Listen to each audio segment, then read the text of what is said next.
اليوم نختم على أفواههم وتكلمنا أيديهم وتشهد أرجلهم بما كانوا يكسبون.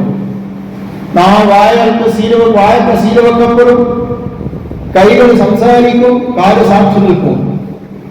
കളവ് പറയുമ്പോൾ ഈ ആയത്ത് നമ്മളെ വേട്ടയാടണം. കളവ് പ്രവർത്തിക്കുമ്പോൾ ഈ ആയത്ത് നമ്മുടെ മനസ്സിലേക്ക് കയറി വരണം. അന്യന്റെ അവകാശങ്ങൾ അവിഹിതമായി കൊണ്ട് നമ്മൾ നേടിയെടുക്കുമ്പോൾ ഈ ആയത്ത് നമ്മുടെ മനസ്സിലേക്ക് കയറി വരണം.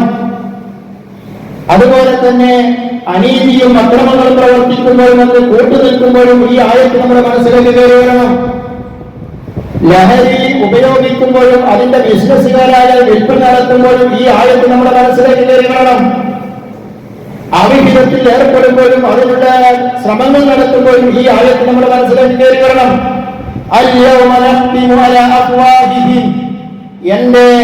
എന്റെ വായക്ക് സീലി വെക്കും, മാത്രവുമല്ല എന്റെ കൈകളാണ് സംസാരിക്കുന്നത്, എന്റെ കാലുകളാണ് എനിക്കെതിരെ സാക്ഷി നിൽക്കുന്നത് എന്നുള്ളൊരു ബോധം നമുക്കുണ്ടാകണ്ടേ?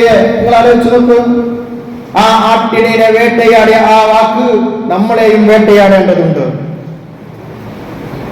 സൂറത്തുൽ സൽസലയിലെ അതിന്റെ നാലാമത്തെ വചനമുണ്ട്. ആ വചനം ഓടിക്കേൽപ്പിച്ചുകൊണ്ട് റസൂലുള്ളാഹി സ്വല്ലല്ലാഹു അലൈഹി വസല്ലം ഇങ്ങനെ പറയുന്നുണ്ട്. എന്താണ് ആ വചനം?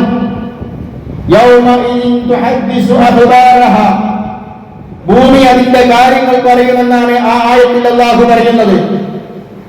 എന്നിട്ട് നബി സല്ലല്ലാഹു അലൈഹി വസല്ലം ചോദിക്കുന്നുണ്ട്, അതദ്റൂന മാ അഖ്ബാറുഹ, നിങ്ങൾക്കറിയുമോ സ്വഹാബികളെ എന്താണ് ഭൂമി പറയുന്നത് എന്ന്? റസൂൽ അതൊന്ന് വിശദീകരിച്ചു കൊടുക്കുകയാണ്. അൻ തശ്ഹദ യൗമൽ ഖിയാമത്തി അലാ കുല്ലി നഫ്സിൻ ബിമാ അമിലത് അലൈഹാ മിൻ ഖൈരിൻ വശർരിൻ തഖൂലു അർദു യൗമൽ ഖിയാമ ഫഅൽതു ഫഅലത് അലയ്യ കദാ വകദാ.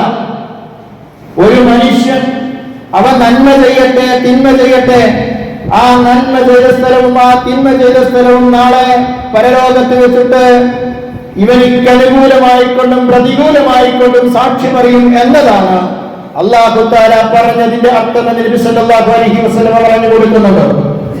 നിയമങ്ങൾ പലതും അതിന്റെ പഴുതുകൾ നമുക്ക് അടച്ചേക്കാം, പക്ഷേ അള്ളാഹുവിന്റെ കണ്ണിൽ നിന്ന് രക്ഷപ്പെടാൻ ഒരു പഴുതുമില്ല എന്നുള്ളൊരു ചിന്ത നമ്മളെ വേട്ടയാടേണ്ടതാണ്. അല്ലാഹു തആലയുടെ ഒരു ചോദ്യമുണ്ട്. ഇദാ ജാഅൽ മക്കാലു യശ്ഹദു വഇദാ ജാഅൽ സമാനു യശ്ഹദു. റസൂലുള്ളാഹി സ്വല്ലല്ലാഹു അലൈഹി വസല്ലമയുടെ വാക്കുകൾ നമ്മൾ ഇവിടെ ചേർത്ത് വായിക്കണം. നേരത്തെ റസൂൽ പറഞ്ഞല്ലോ, അനുകൂലമായും പ്രതികൂലമായും സാക്ഷി നിൽക്കുമെന്ന്. അങ്ങനെ കാലം നമുക്കെതിരെ സാക്ഷി നിൽക്കുമ്പോ, സ്ഥലം നമുക്കെതിരെ സാക്ഷി നിൽക്കുമ്പോ അല്ലാഹുവിന്റെ ഒരു വാക്ക് അയ്ന തദ്ഹബൂൻ, സൂറത്തുൽ തക്വീറിന്റെ 26-ാമത്തെ ആയത്ത്, നിങ്ങൾ എങ്ങോട്ടാണ് പോകുന്നത്?